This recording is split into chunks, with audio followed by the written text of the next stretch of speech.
Envie agora suas dúvidas para o e-mail tatiana.r.m@uol.com.br tatiana.r.m@uol.com.br e a doutora Tatiana irá esclarecer pessoalmente e detalhadamente todas as suas dúvidas. Ligue em São Paulo para 34 39 85 85. Repetindo, 34 39 85 85. Olá, queridos ouvintes, estamos com mais um programa Leis do Sucesso e hoje a gente vai esclarecer algumas dúvidas muito comuns em direito previdenciário. A primeira, eu posso aumentar as chances de conseguir a aposentadoria que eu quero? Bom, o segredo para você conseguir a aposentadoria que você quer, seja via INSS, seja por um modelo privado, é ao investir em um planejamento previdenciário. Porque esse tipo de planejamento permite que você tenha as ferramentas necessárias para poder moldar a sua carreira de forma a alcançar o benefício que mais deseja. Bom, uma outra dúvida, posso pedir a revisão e mudar o tipo de benefício que eu recebo? Claro, mas você precisa consultar um advogado. Pode ser que o seu caso seja um daqueles que o INSS não considerou o tempo em que você exerceu a atividade especial, em que você trabalhou exposto a agentes nocivos e permite a concessão de uma aposentadoria em menos tempo. Então, nesses casos, você pode requerer a conversão de uma aposentadoria por tempo de contribuição, por exemplo, para aposentadoria especial.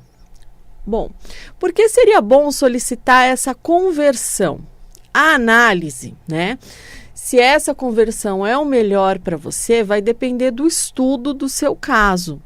A gente vai estudar o caso concreto, mas a aposentadoria especial, principalmente para quem se aposentou até 12/11/2019, porque esse benefício não sofria redução do fator previdenciário, que derrubava o valor da maior parte das aposentadorias. Então, é importante dizer que a consideração de atividades especiais geralmente é negada pela autarquia previdenciária, sendo melhor avaliada na justiça por meio de documentos que comprovem que você exerceu a atividade especial. Você também pode converter, se for o caso, a sua aposentadoria por tempo de contribuição em aposentadoria do deficiente. Caso na data da aposentadoria você possuísse alguma deficiência, que nada mais é do que um impedimento de longo prazo de natureza física, mental, intelectual ou sensorial. Então, essa conversão, ela costuma aumentar muito o valor do benefício, mas precisa fazer os cálculos antes do pedido para verificar se realmente compensa esse tipo de revisão.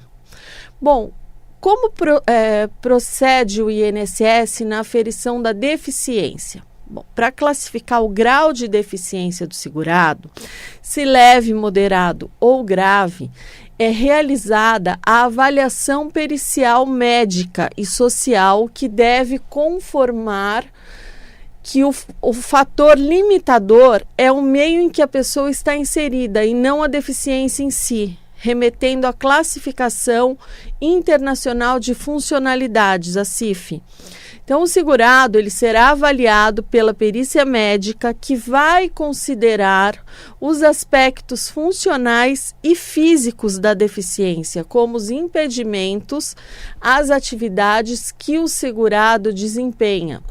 Já na avaliação social, serão consideradas as atividades desempenhadas pela pessoa no ambiente do trabalho, casa e social. Então, ambas as avaliações, médica e social, elas irão considerar a limitação do desempenho de atividades e a restrição de participação do indivíduo no seu dia a dia.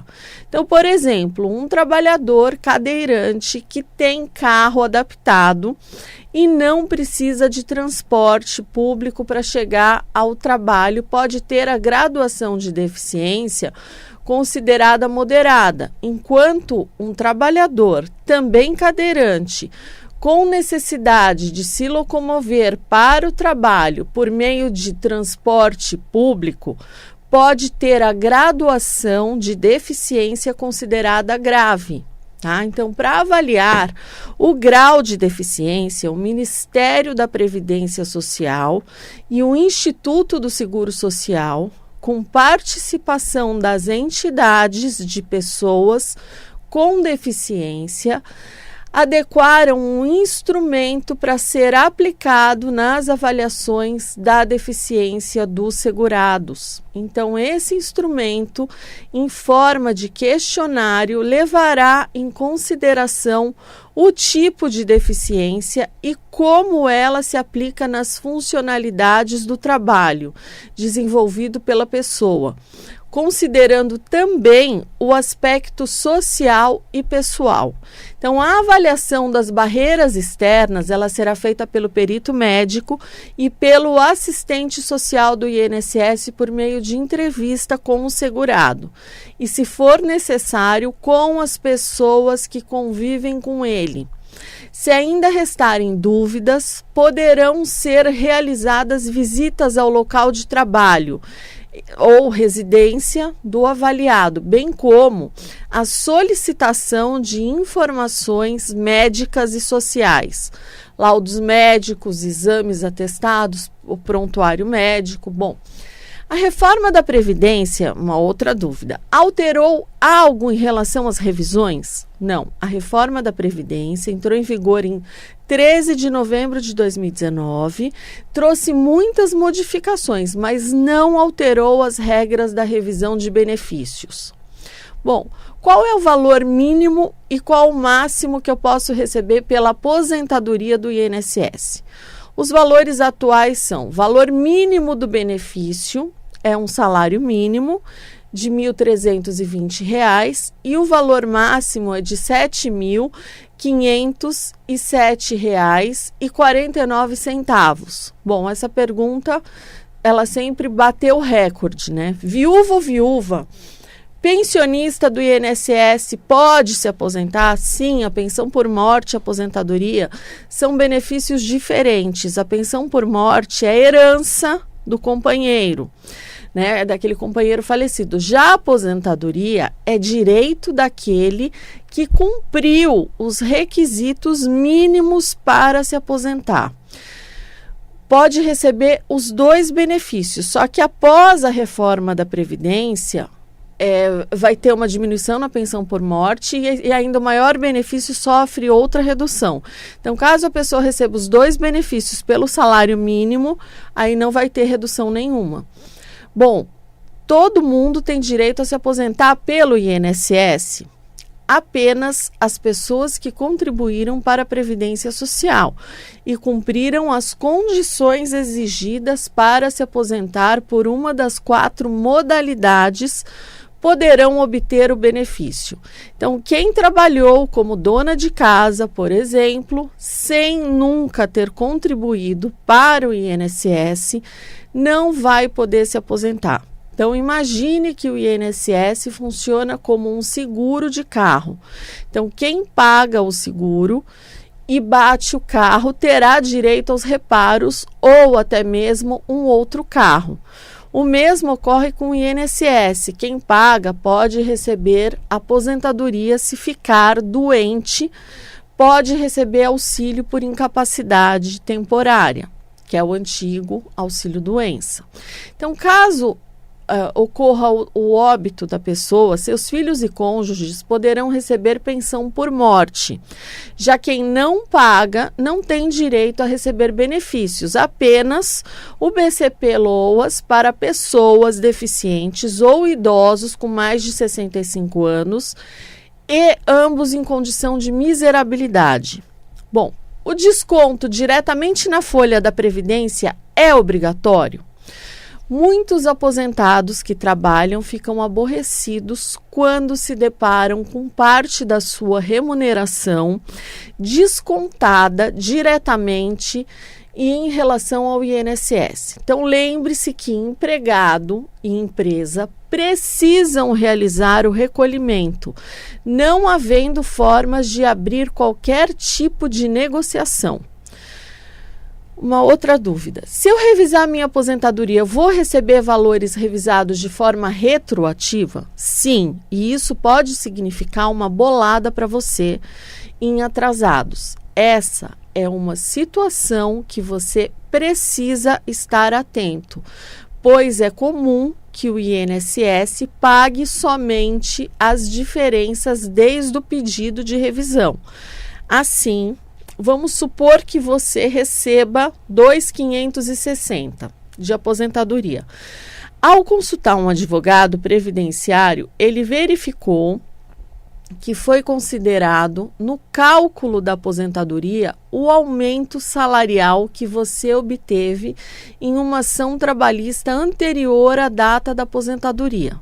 Assim, ele faz o requerimento administrativo de revisão juntando as cópias dessa ação trabalhista, que comprovam o aumento da sua remuneração.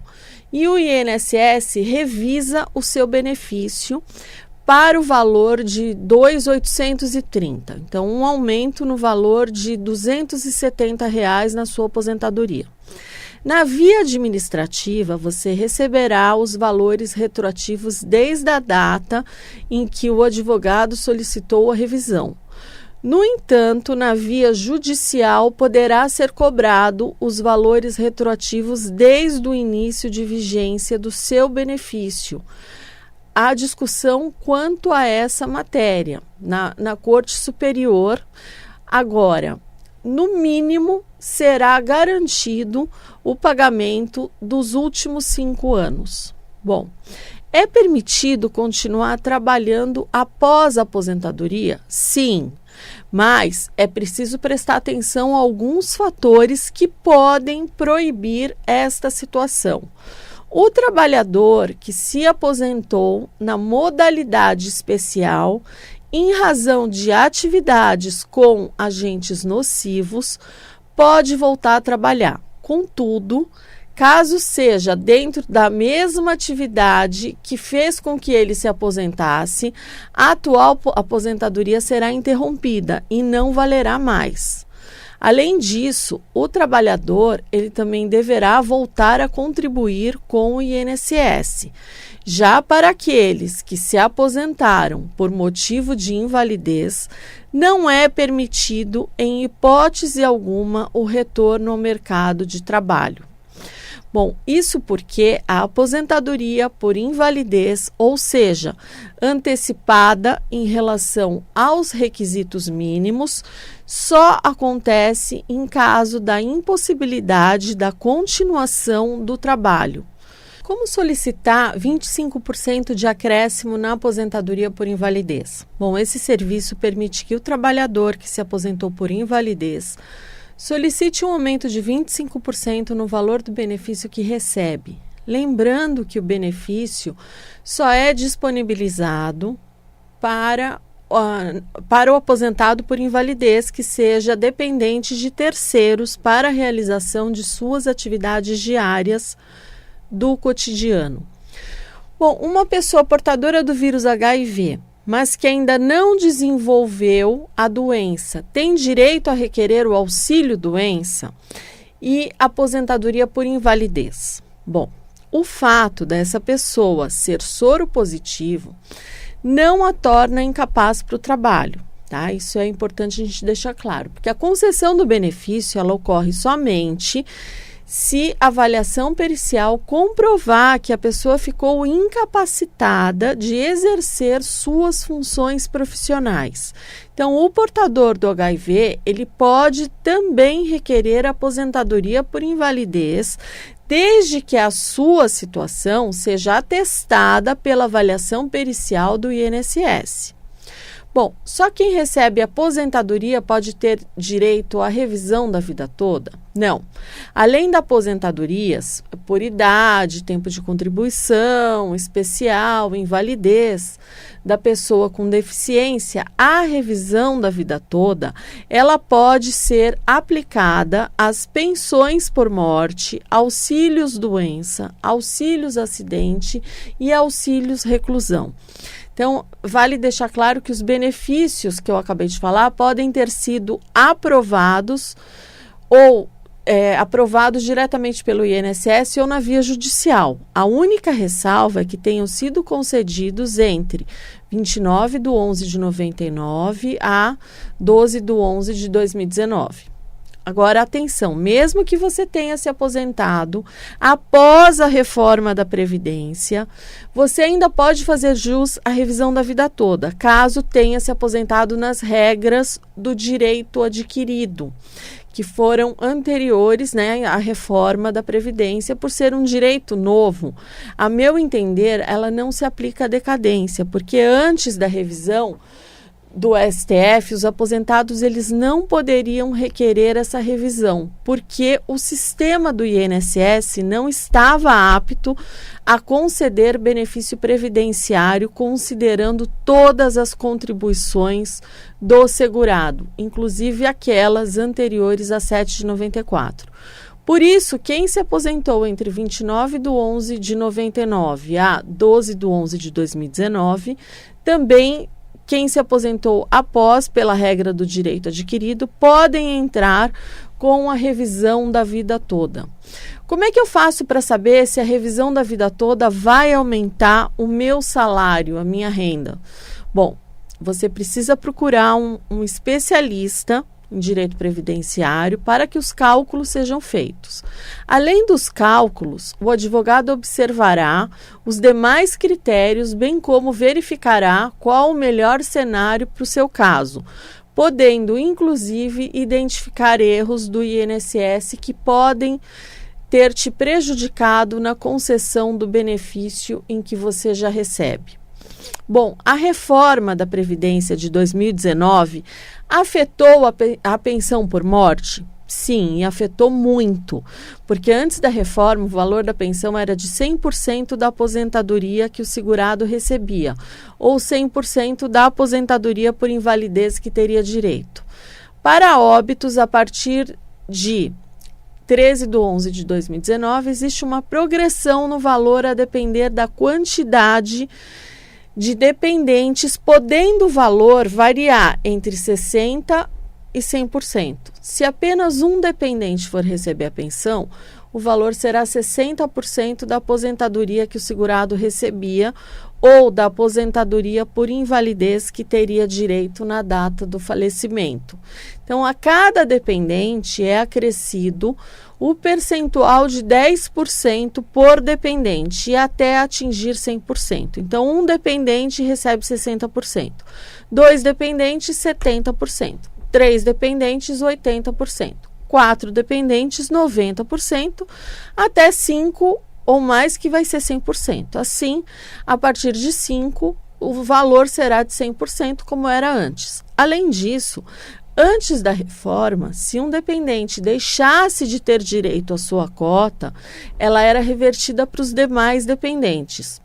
Após a reforma, se um dependente perder essa qualidade, completou 21 anos, o seu percentual correspondente deixará de existir. Então, a pessoa faleceu, deixou um filho com 20 anos e uma esposa. Então, os dependentes eles vão dividir igualmente uma pensão equivalente a 70%.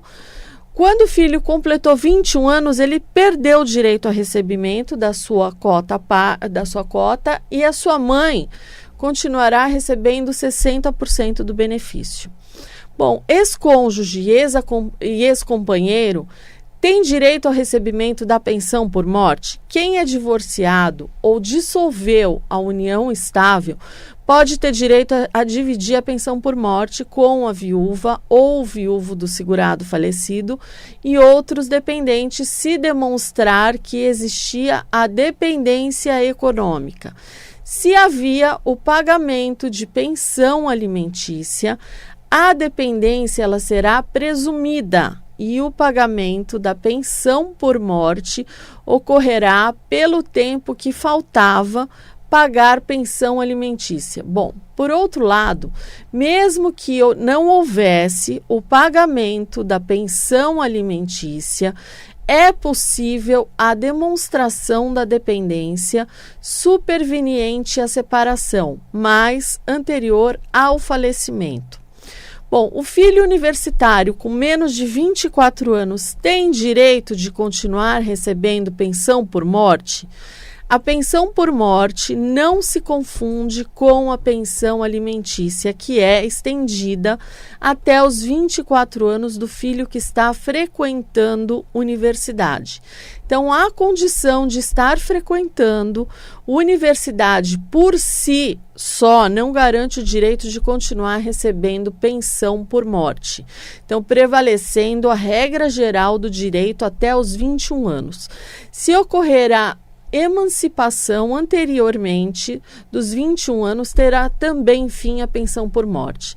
Então, vale relembrar, se o filho for pessoa inválida ou com deficiência grave, nesse caso, a pensão continuará sendo paga após os 21 anos. Bom, pronto, agora você já sabe a resposta para algumas das dúvidas mais comuns sobre aposentadoria. Com essas informações, já está mais preparado para poder planejar a sua aposentadoria e garantir que você receberá o benefício que deseja, tendo assim uma vida mais tranquila e confortável lá na frente.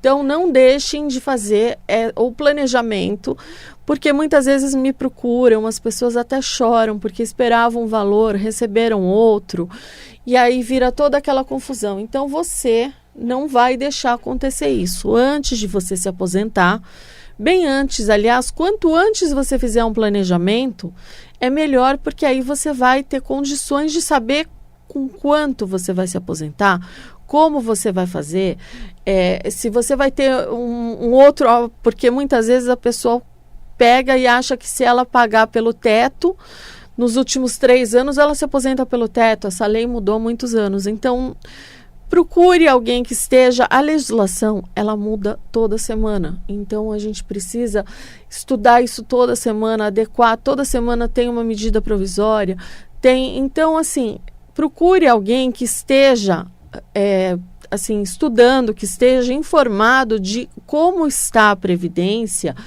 e que possa te falar, olha, você pode contribuir dessa maneira, você pode contribuir daquela, não jogue dinheiro no lixo, porque não adianta você contribuir pelo teto nos últimos 3 anos que não vai aumentar o valor do seu benefício. Então, tudo isso são cuidados que você pode tomar para você acabar não jogando dinheiro fora. E aí, de repente, esse dinheiro que você vai investir, que você investiria no INSS, você passa a investir em outra forma, para que você possa lá na frente ter um retorno melhor para você e para sua família. Bom, essas são as dicas de hoje. Eu vou me despedindo de vocês. Fiquem com Deus e até o próximo Leis do Sucesso. Envie agora suas dúvidas para o e-mail tatiana.r.m@uol.com.br tatiana.r.m@uol.com.br e a doutora Tatiana irá esclarecer pessoalmente e detalhadamente todas as suas dúvidas. Ligue em São Paulo para 34 39 85 85. Repetindo, 34 39 85 85.